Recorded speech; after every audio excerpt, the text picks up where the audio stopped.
তো সবার প্রথমে আমার তরফ থেকে তোমাদের সকলের জন্য হ্যাপি নিউ ইয়ার। আশা করবো যে আজকের দিনটা তোমরা খুবই ভালোভাবে কাটিয়েছো, এনজয় করেছো, আর ভবিষ্যতে 2025 সালটা যেন তোমাদের খুবই ভালো কাটে, তোমাদের জীবনে যেন অনেক খুশির খুশির আনন্দের মুহূর্ত আসে, এমনটাই আমি কামনা করব। আর এই ভিডিওতে তোমাদের জন্য ডাব্লিউডাব্লিউ রিলেটেড আর রেসলিং রিলেটেড অনেক বড় বড় নিউজ আছে, তো ভিডিওটা শেষ পর্যন্ত দেখতে থাকো। তো সবার প্রথম যে নিউজটা রয়েছে সেটা হচ্ছে যে এটা পুরোপুরি এখন কনফার্ম হয়ে গেছে যে পেন্টাগন হচ্ছে সেই যার জন্য টিজ দেখতে পাচ্ছিলাম আমরা মানডে নাইট ড্রতে। আমরা মানডে নাইট ড্রতে পেন্টাগনের ডেবিউ দেখতে পাবো। গত 3 সপ্তাহ ধরে আমরা পেন্টাগন রিলেটেড টিজ দেখতে পাচ্ছি, কখনো কোনো ফায়ার বল দেখতে পাচ্ছি, কখনো স্টার দেখতে পাচ্ছি। আর কালকের যে মানডে নাইট ড্রটা হলো সেখানে তো আমরা পেন্টাগনের পুরো মুখটাই দেখতে পেয়ে গেলাম। এটা দেখতে পাচ্ছ, এটা তো পুরো পেন্টাগনের মুখ, যেই কেউ দেখেই চিনতে পেরে যাবে। তো শুরুতে আমি বলেছিলাম যে এটা সম্ভবত পেন্টাগন হতে পারে, আর এখন পুরোপুরি কনফার্ম হয়ে গেল। আর মনে হচ্ছে নেটফ্লিক্সে যাবে, মানে এই পরের সপ্তাহে যে রটা হবে 6 জানুয়ারি, সেখানে আমরা পেন্টাগনের ডেবিউ দেখতে পাবো। আর এখন এমনটা নিউজ আসছে যে সেথ রলিন্স ভার্সেস সিএম পাঙ্কের মধ্যে যে ম্যাচটা হবে সেটা হতে চলেছে রয়ের মেন ইভেন্ট, আর এটাকে ডাব্লিউডাব্লিউ মেন ইভেন্ট করাবে। আর এদের ড্রাইভারিটা বলতে গেলে খুবই পার্সোনাল হয়ে গেছে লাস্ট মানডে নাইট ড্রয়ের পর। সিএম পাঙ্ক যেমন সেথ রলিন্সকে বেশ পার্সোনাল অ্যাটাক করেছে, তেমনি এখানে সেথ রলিন্সও সিএম পাঙ্ককে পার্সোনাল অ্যাটাক করেছে। এই মানডে নাইট ড্রতে আমরা দেখলাম যে সেখানে সেথ রলিন্স বলে যে তোর তো কোনো ভরসা নেই, তুই যখন তখন যে কোনো কোম্পানি ছেড়ে চলে যেতে পারিস, তুই তো 10 বছরের জন্য গায়েব হয়ে যাস, আবার 10 বছর পর ফিরে আসিস, তোর তো কোনো ঠিক ঠিকানা নেই, তোর উপর কোনো কোম্পানি ভরসা করতে পারে না, তুই একেবারে ফালতু লোক। আর তাছাড়া এখানে সেথ রলিন্স সিএম পাঙ্ককে এটাও বলে দেয় যে তুই হচ্ছিস ডাব্লিউডাব্লিউর ক্যান্সার, মানে রেসলিংয়ের ক্যান্সার, তাকে ক্যান্সারের মতো বলা হয়। আর বলছে যে ক্যান্সার ঠিক করার একটাই উপায় আছে, সেটাকে কেটে বাদ দিয়ে দেওয়া, মানে সিএম পাঙ্ককে সেথ রলিন্স এবারে কেটে পুরো ডাব্লিউডাব্লিউ থেকে বাদ দিয়ে দেবে, তারপরে সেটা ঠিক হবে। তো সিএম পাঙ্ক হয়ে গেছে রেসলিং জগতের ক্যান্সার, কারণ সিএম পাঙ্কের কাজগুলোই এরকম। আর সবার লাস্টে তো খুবই পার্সোনাল একটা কথা বলে, সেটা হচ্ছে যে সেথ রলিন্স এখানে বলে যে আমার বউ যে আছে বেকি লিঞ্চ, সে তো ডাব্লিউডাব্লিউ থেকে চলে গেছে, কারণ আমাদের 4 বছরের বাচ্চা রয়েছে রক্স, তার দায়িত্ব নেওয়ার জন্য, তাকে সামলানোর জন্য, তার দেখভাল করার জন্য সে এখন ডাব্লিউডাব্লিউ থেকে চলে গেছে, ব্রেক নিয়েছে। কিন্তু তোর তো সে উপায়ও নেই, তুই খালি আমাকে হিংসা করতে পারবি, আর কিছু করতে পারবি না।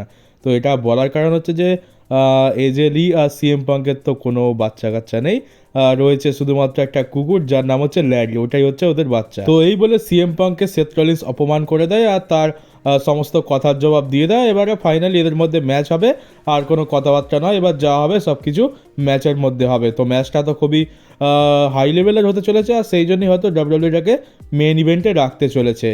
তো বুঝতেই পারছো রাইভালরিটা কোন দিকে যাচ্ছে।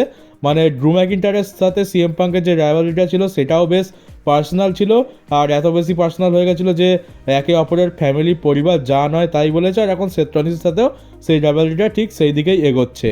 তো এবার দেখা যাক আমরা মানডে নাইট ড্রতে কী দেখতে পাই।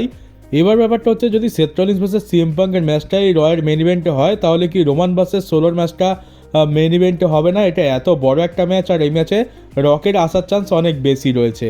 আর আমার তো মনে হয় রক এই ম্যাচে আসবে, আর রকের এখানে আসা উচিত। আর যে ম্যাচে রক আসছে সেই ম্যাচটা মেন ইভেন্টে হবে না, এটা ভেবেই কেমন লাগছে।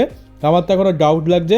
আমার মতে তো রোমান ভার্সেস সোলোটাই মেন ইভেন্ট হওয়া উচিত, যদি রক আসে। তো যদি রক না আসে তাহলে ঠিক আছে, সিএম পাঙ্ক ভার্সেস সেথ রলিন্সের ম্যাচটাই অনেক বড়, সেটাই বরং মেন ইভেন্টে হোক। তবে ভাবতেই কেমন লাগছে যে একটা ম্যাচ তোমরা ভেবে দেখো যে রোমান আছে, সোলো আছে, সেখানে উলাফালা মালা ট্রাইবাল চিফের যে ক্রাউন রয়েছে তার জন্য এদের মধ্যে ফাইট হবে, ব্লাড লাইনের এত বড় স্টোরি জড়িয়ে রয়েছে।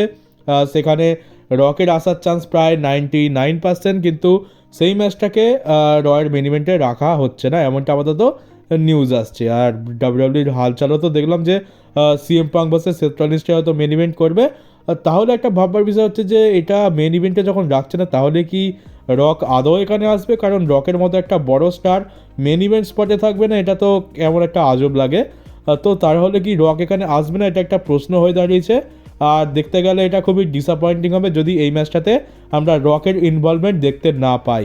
মানে ম্যাচের মাঝখানে হোক বা ম্যাচের লাস্টে, রকের তো আসাটা খুবই বলতে পারো বাঞ্ছনীয়। কিন্তু এই ম্যাচটা যদি এমন হয় যে দেখতে পেলাম যেখানে রোমান ভার্সেস সোলো সিকোয়ার মধ্যে ম্যাচও হয়ে গেল, আর আমরা রককে না তো ম্যাচের মাঝখানে ইন্টারফেয়ার করতে দেখতে পেলাম, আর না তো ম্যাচের পরে তাকে আসতে দেখতে পেলাম, তো যদি রক ছাড়া এই ম্যাচটা হয় তাহলে তো বলবো এটা সত্যি ডিসঅ্যাপয়েন্টমেন্টেরই কথা। কারণ নেটফ্লিক্সের উপর যাচ্ছে, কোম্পানির বস হচ্ছে রক, ট্রিপল এইচের থেকে বেশি ক্ষমতা এখন রকের কাছে আছে। আর সে যদি এইখানে না আসে তাহলে তো একদমই বেকার।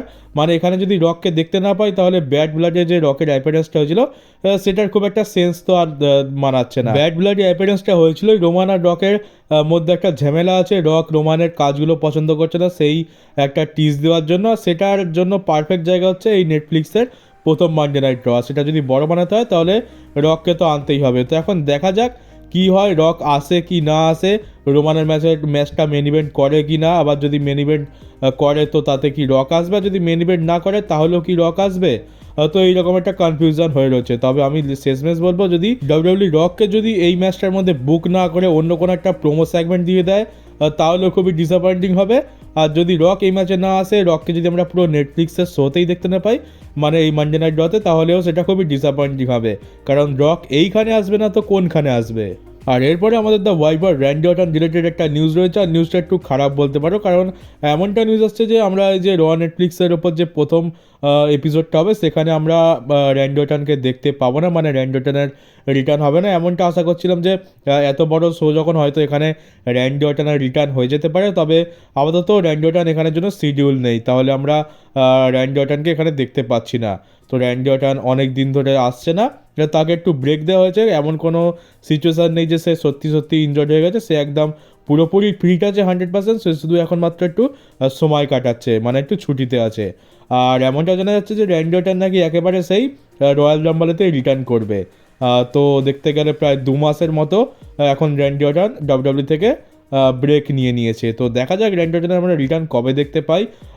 একেবারে মনে হচ্ছে রয়্যাল রাম্বলে গিয়েই দেখতে পাবো। আর আমাদের undisputed champion American nightmare Cody Rhodes তার একটা ইন্টারভিউতে এটা বলেছে যে তার যখন 45 বছর বয়স হয়ে যাবে, মানে আজ থেকে আর বলতে গেলে 5 থেকে 6 বছর পর, তখন সে আর ফুল টাইমার রেসলার থাকবে না, সে পার্ট টাইমিং রেসলিংয়ে শিফট করে যাবে। যেমন এখন সিএম পাঙ্ক রয়েছে, রোমান রেন্স রয়েছে, এরকম টাইপের হবে। তো সে ভাবছে যে 45 বছর বয়স হয়ে গেলে সে একেবারে পার্ট টাইমার হয়ে যাবে, মানে তার কাছে এখন ফুল টাইমার হিসাবে আর বলতে গেলে 6 বছরই রয়েছে। আর সে আরেকটা জিনিস রিভিল করে যে সে একদমই জানতো না যে রেসলিং হচ্ছে স্ক্রিপ্টেড। মানে সে ছোটোবেলায় যতদিন না তার 14 বছর বয়স পর্যন্ত সে জানতো যে রেসলিং একেবারে আসল, যেমনটা আমরা ছোটোবেলায় জানতাম।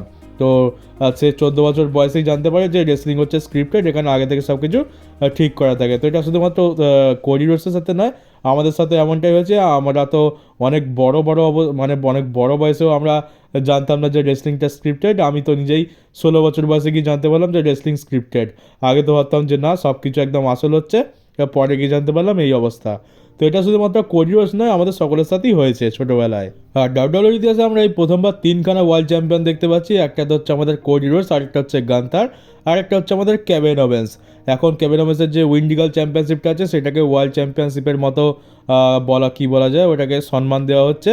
আর তার জন্য তো এখন ম্যাচ অফিসিয়াল হয়ে গেছে। তো ডাব্লিউডাব্লিউর ইতিহাসে এই প্রথমবার আমরা 3খানা ওয়ার্ল্ড চ্যাম্পিয়ন দেখতে পাচ্ছি। তবে রয়্যাল রাম্বলের যে স্টিপুলেশনের সাথে ম্যাচটা দেওয়া হয়েছে, এই ম্যাচের পর আর 3টে চ্যাম্পিয়ন থাকবে না, দুটোই চ্যাম্পিয়ন থাকবে।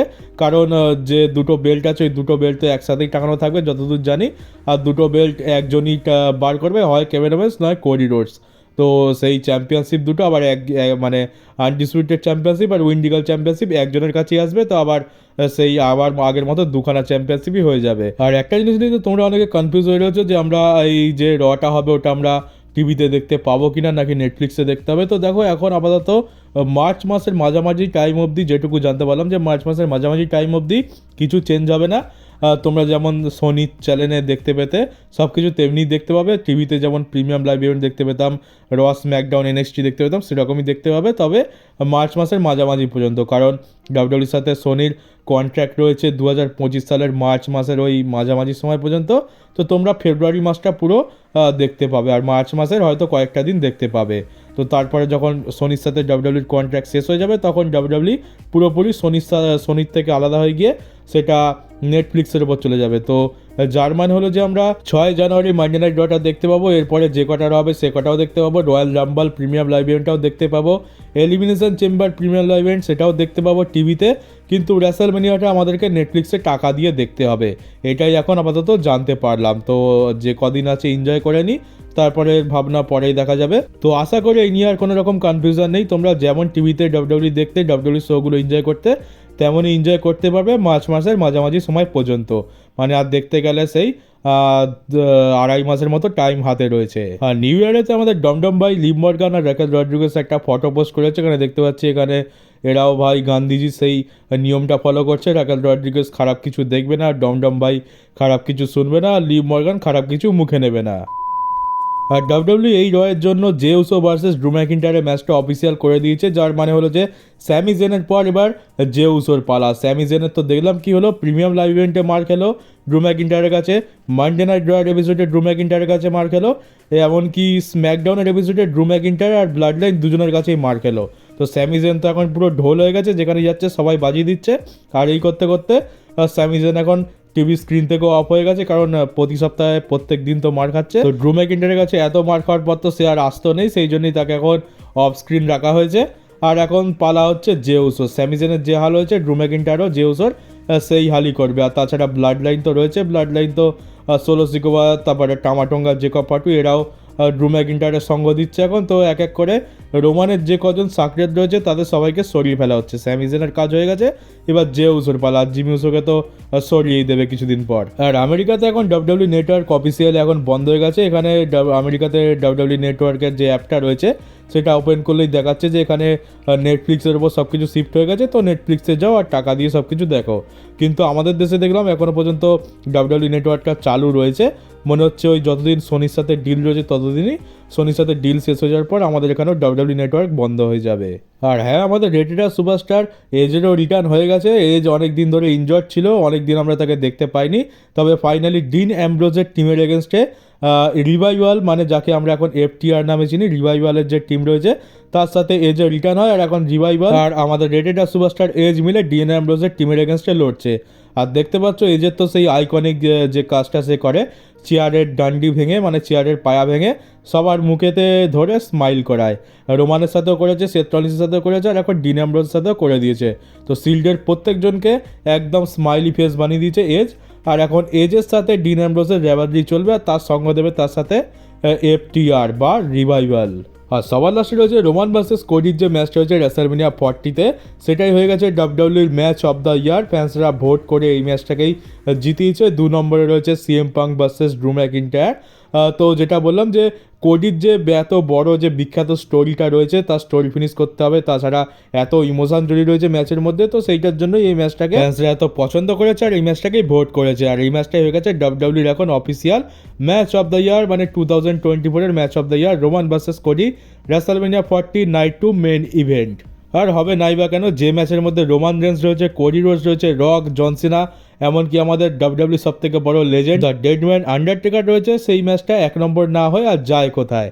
তো চলো গাইজ, এই ছিল আজকে নিউজ ভিডিও। কেমন লাগলো কমেন্ট বক্সে অবশ্যই জানিও। নতুন হয়ে থাকলে চ্যানেলটাকে সাবস্ক্রাইব করে নোটিফিকেশন বেলটাকে অন করে দাও, পারলে ভিডিওটাকে শেয়ার করতে একদমই ভুলো না। তো চলো গাইজ, দেখা হচ্ছে তোমাদের সাথে আমার ডাব্লিউডাব্লিউর পরে একটা নিউজ ভিডিও নিয়ে। আর তোমাদের সকলকে আবারও একবার হ্যাপি নিউ ইয়ার।